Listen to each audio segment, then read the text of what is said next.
Location: rural Midwest, United States, 2:40 a.m. I stopped because I had no choice. The gas light had been on longer than I was comfortable admitting, and the highway had gone quiet in a way that made distance feel longer than it was. No exits. No headlights. Just a flat stretch of road cutting through open land and the occasional cluster of dead trees. When the gas station appeared, it felt out of place. One moment there was nothing but darkness, then a rectangle of white fluorescent light hovering ahead like it had been pasted onto the night. The sign buzzed faintly as I pulled in, the word open flickering unevenly. It was 2:40 a.m. I remember because the time stayed in my head longer than it should have. The lot was empty. No other cars. No wind. The air felt heavy, like it had been sitting still for hours. The building itself looked old but maintained. 2 pumps out front, a small convenience store with wide glass windows, and a single door beneath a dull security camera. I shut off the engine and stepped out. The cold hit immediately. Not sharp, but deep, the kind that settles into your bones instead of biting at your skin. I glanced around the lot before walking to the pump, half expecting movement I couldn't explain. There was none. The pump worked. That should have reassured me, but it didn't. As the numbers rolled up, I looked toward the store. The inside lights were on, bright enough to make the glass reflect like a mirror. That's when I noticed the clerk. He stood behind the counter. Not sitting. Not leaning. Standing. His posture was straight, hands resting flat on the counter surface, shoulders squared. He faced forward, looking out through the glass directly toward the pumps. Toward me. I raised my hand in a casual wave. He didn't respond. I told myself he was tired. Night shifts do that to people. I finished pumping gas, replaced the nozzle, and walked toward the entrance, the crunch of gravel under my boots sounding too loud in the empty lot. As I reached the door, I hesitated. The clerk hadn't moved. Not even a little. The bell above the door rang when I stepped inside, a thin metallic chime that echoed longer than it should have. The warmth inside felt artificial, like it hadn't adjusted to having a person in the room. "Hey," I said. No response. Up close, the clerk looked older than I'd expected. Late 40s, maybe 50s. Pale skin. Clean clothes. No name tag. His eyes were open, fixed straight ahead, unblinking. I stepped closer to the counter. "You all right?" I asked.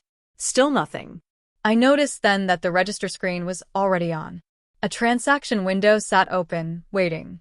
The total read $0. Behind him, a small receipt printer hummed softly. The silence pressed in around us. No radio. No refrigerator buzz. No footsteps in the back. Just the hum of lights and my own breathing. I cleared my throat. "I just need to pay for gas." The clerk's mouth opened. I felt a brief rush of relief, until I realized he wasn't speaking. His jaw lowered slowly, mechanically, as if responding to a command I couldn't hear. His lips parted, but no sound came out. His eyes stayed locked forward, never shifting to meet mine. Then, without warning, the receipt printer chirped. A strip of paper slid out. I watched it finish printing, then fall to the counter. The clerk didn't reach for it. I did. The receipt was warm. I glanced at the text, expecting a standard fuel charge. Instead, my stomach tightened as I read the single line printed beneath the timestamp. "You should have kept driving." I looked up sharply. The clerk was smiling. Not wide. Not exaggerated. Just enough to show that his mouth had learned a new shape. My phone vibrated in my pocket. I didn't take it out. I didn't ask questions. I backed away from the counter slowly, every instinct screaming at me to leave without turning my back. The bell rang again as I pushed through the door. Outside, the night felt thicker than before. I reached my car and froze. The lights inside the gas station were off. All of them. The open sign buzzed once, then went dark. And through the windshield I saw the clerk standing outside now, right beside my driver's door, waiting. I didn't open the door. I don't know why that mattered to me in that moment, but it did. Some part of my brain latched onto the idea that as long as the door stayed shut, nothing had permission to happen. The clerk stood inches from the driver's side window. Up close, I could see details I hadn't noticed through the glass. His skin looked dry, stretched too tightly across his face, like it hadn't been meant to move much. His eyes were still open wide, unblinking, reflecting the dashboard lights in a flat, lifeless way. He didn't knock. He didn't gesture. He just stood there, smiling faintly, waiting. My phone vibrated again in my pocket. I ignored it. I didn't want to introduce another screen into this moment. I didn't want anything else telling me something I wasn't ready to hear. I put the key in the ignition. Nothing happened. No click. No attempt. The dashboard stayed dark, like the car had decided it was done cooperating. A cold weight settled into my chest, heavier than fear, heavier than panic. This felt deliberate. Outside, the clerk finally moved. He leaned forward slowly until his forehead touched the glass. There was no fog from his breath. No sound of contact. Just skin against window. His mouth moved. I couldn't hear him through the glass, but I didn't need to. The shape of the words was clear enough. You came inside. My throat tightened. I shook my head without meaning to. I had to, I whispered. I needed gas. His smile deepened, just slightly, like I'd said something amusing. He straightened and stepped back, giving me space I hadn't asked for. Then he raised one hand and pointed, not at me but at the passenger seat. I didn't look. I pressed the key again, harder this time, as if force could make the engine remember what it was supposed to do. Still nothing. The clerk walked around the front of the car. I tracked his movement through the windshield, my pulse thudding in my ears. He moved carefully, unhurried, like he had all the time in the world. When he reached the passenger side, he stopped and placed his hand on the door handle. I felt something in my chest snap. No, I said out loud. No, no, no. The handle didn't move. He just rested his hand there, fingers curled loosely, as if testing whether the door would open on its own. Then the radio turned on. Static burst from the speakers, loud enough to make me flinch. I slapped at the controls, but they didn't respond. The noise shifted, thinning out until a voice broke through. It was calm. Too calm. You're always in such a hurry, the voice said. But you still stopped. I stared at the dashboard, my reflection faint in the dark glass. Who is this?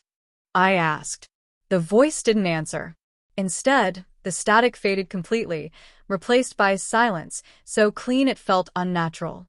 Outside, the clerk removed his hand from the door and stepped back again. The gas station lights flickered. Once. Twice. Then they came back on, not inside the store, but outside. The pumps, the sign, the canopy lights snapped to life, bathing the lot in harsh white glare. The building behind them stayed dark. The clerk turned his head slowly toward the store, as if listening to something I couldn't hear. His smile finally disappeared. For the first time, his expression looked wrong. Confused. The radio crackled again. That's not for you, the voice said, sharper now. You're early. The clerk's head snapped back toward me. His eyes widened further, stretching the skin beneath them. His mouth opened, and this time he spoke out loud. You're not supposed to leave, he said. The engine roared to life. The sudden sound made me gasp. The dashboard lights flared on, the heater blasted hot air, and the steering wheel loosened under my grip. I didn't think. I threw the car into gear and slammed my foot on the gas. The tires screeched as the car lurched forward. In the rearview mirror, I saw the clerk stumble back, his smile gone completely now, replaced by something frantic. He took a step after the car, then stopped. He didn't chase me. He just stood there in the middle of the lot, watching as I sped away, the gas station shrinking in my mirrors until the lights vanished into darkness. The road opened up ahead, empty and straight. I didn't slow down until the station was far behind me. My phone vibrated again. This time I looked. A single text message glowed on the screen. No number. No contact name. Just one line. Next time, don't come inside. I didn't stop driving. I didn't look back. But I knew, with a certainty that settled deep in my bones, that whatever I'd interrupted at that gas station wasn't finished. It had just learned my face. I didn't sleep that night. I drove until the sky began to thin from black to gray, until the road signs started making sense again, and the world felt like it belonged to people. I pulled into a truck stop just after dawn, parked between two semis, and sat there with the engine running longer than necessary, afraid that turning it off might invite something back. The message stayed on my phone. Next time, don't come inside. No timestamp. No sender. When I tried to reply, the text field refused to open. The screen dimmed instead, like the phone was finished with a conversation. I told myself it was exhaustion, lack of sleep, a hallucination layered on top of stress. Gas stations are strange places at night. Anyone who's driven long enough knows that. I repeated that thought until it almost sounded true. Almost. I didn't take that highway again. For weeks, I planned routes obsessively, choosing longer drives if it meant avoiding isolated stretches. I stopped driving after midnight altogether. If I needed gas, I filled up early. Bright stations. Busy stations. Places with coffee machines and security cameras, and people who looked bored instead of patient. Life settled into something normal. That's when the second message arrived. It came a month later, at 2:40 a.m. I was asleep when my phone buzzed on the nightstand. I jolted awake instantly, heart racing, already bracing for the words before I even saw the screen. There was no sound, just a notification. Missed receipt, view now. I stared at it for a long time. Then I opened it. The screen showed a digital receipt. Fuel charge. Exact amount I'd paid that night. Same timestamp. Same location. Except the address line was wrong. It didn't list a street name. It listed coordinates. Beneath that, one additional line had been added. You came back. I sat up in bed, suddenly cold. I hadn't gone back. I knew I hadn't. I checked my car, my mileage, my credit card statements. Everything lined up exactly as it should, except for the smell. When I got into my car the next morning, it was there, faint but unmistakable. That same empty, cold fabric smell from the clerk's clothes. It faded after a few minutes, but it stayed with me the rest of the day, clinging to the back of my throat. That night, I dreamed of fluorescent lights. Rows of them. Buzzing overhead. A counter stretching longer than it should, disappearing into shadow. I stood on the customer side, unable to move, while someone stood behind the counter perfectly still, waiting. I woke up with my phone in my hand. Unlocked. Open to maps. The screen zoomed slowly, smoothly, toward a familiar patch of rural darkness. A pin pulsed gently at the center. I didn't touch it. I threw the phone onto the bed like it had burned me and sat there until sunrise, telling myself that dreams bleed into waking sometimes. That technology does strange things. That coincidences pile up if you let them. I avoided gas stations for as long as I could after that. When I finally had no choice, it was just after midnight, on a different route, in a different state. The station was modern, bright, crowded enough to feel safe. 2 cars at the pumps. A woman inside buying coffee. Music playing through tinny speakers. I told myself this was different. As I finished fueling, I noticed the receipt printer by the pump chirp. I frowned. I hadn't selected a receipt. A strip of paper slid out anyway. I stood there staring at it, my heart thudding hard enough that I could feel it in my ears.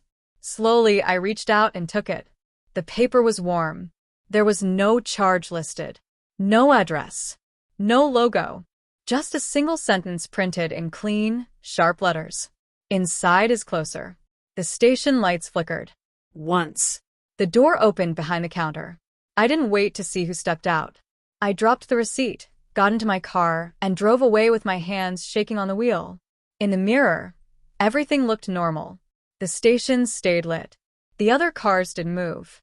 No one chased me. But as I merged back onto the road, my phone buzzed one last time. A notification appeared and vanished so quickly I almost missed it. Transaction pending. I don't stop at gas stations late anymore. I don't go inside. I don't take receipts. And when I drive past places where the lights feel too bright for how empty the lot is, I don't look for the clerk. Because I've learned something important. That place wasn't a single station on a forgotten road. It was a doorway. And every night, All across the country, it opens again, waiting for someone tired enough, low enough on fuel, human enough to step inside and finish a transaction they never started. I thought avoidance was enough. For a long time it worked. I learned the locations of stations that stayed open late and memorized which ones felt safe. Busy corners, places attached to supermarkets, anywhere with more than one employee visible through the glass. I kept my tank half full at all times. I planned trips like a paranoid person plans escape routes. I never went inside after midnight. I never took a receipt. I never stayed longer than I had to. Months passed without incident, and the fear softened into something dull and manageable. The messages stopped. The dreams faded. Even the smell disappeared from my car. I started to believe that whatever I'd brushed against that night had lost interest. That belief lasted until winter returned. It was subtle at first. Small things. A flicker of fluorescent light when I passed a closed station. A printer sound inside a convenience store, even when no one was near the counter. Once, at a rest stop, I thought I saw a man standing behind the glass doors after closing, hands flat on the counter, posture rigid. But when I looked again, the building was empty. I stopped trusting my eyes. The breaking point came on a night I didn't expect trouble at all. I was driving home early evening, just after sunset, traffic still heavy enough to feel normal. The low fuel warning chimed once, politely. I ignored it, planning to stop closer to home. Then traffic slowed. An accident ahead. Lanes closing. Cars idling longer than they should. The needle crept lower. I watched it with growing dread, calculating distance, exits, alternatives. The nearest station was less than a mile off the highway. I told myself it would be fine. The station looked ordinary. Newer than most. Bright canopy lights. Several cars at the pumps. I pulled in, heart beating harder than it should have, and stepped out into the cold. Everything felt wrong immediately. Not empty, crowded, but quiet in the wrong way. Engines idled. People moved. Yet no one spoke. No doors slammed. No radios played. It was like the sound had been turned down without anyone noticing. I started pumping gas and kept my eyes on the numbers, refusing to look at the store. The pump finished too quickly. The screen flashed "thank you" and went dark. I turned toward my car and froze. Every vehicle in the lot was identical. Same make. Same color. Same position at each pump. My car. I stood there, breath shallow, trying to convince myself I was mistaken. But no matter where I looked, I saw the same familiar scratches, the same dent near the rear wheel, the same reflection in every window. The store door opened. I didn't look. I didn't need to. I felt the presence before I heard the footsteps. Slow, measured, approaching from behind. The smell came with it, that same cold, empty fabric scent, stronger now. "You keep finding us," a voice said calmly. I turned. The clerk stood a few feet away, no longer smiling.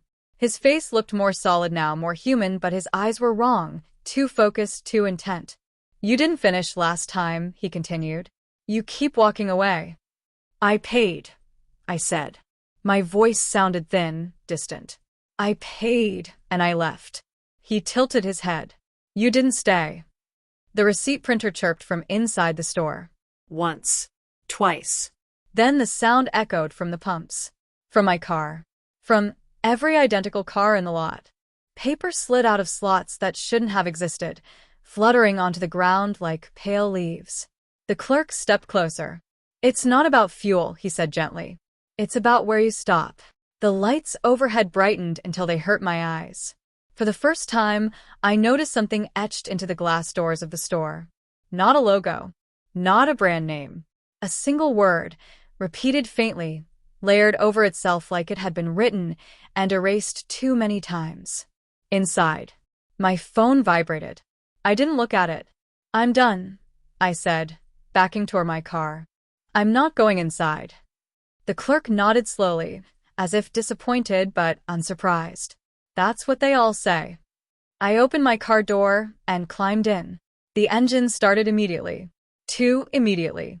I slammed it into gear and pulled forward, tires squealing as I cut through the lot.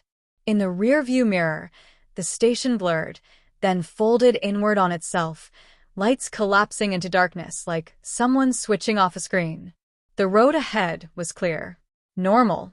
I drove until my hands stopped shaking. I don't know how many stations like that exist. I don't know if they move, or if they wait for the right moment to appear. I only know this. They aren't broken places. They're functioning exactly as intended. They're meant for people who hesitate. People who are tired, low on fuel, willing to step inside just once to make the night easier. I don't let my tank drop anymore. I don't pull over. And when I pass a gas station late at night and see the lights glowing a little too evenly, the lot a little too still, I keep driving. Because some places don't sell gas. They sell endings. And once you step inside, the transaction never really closes.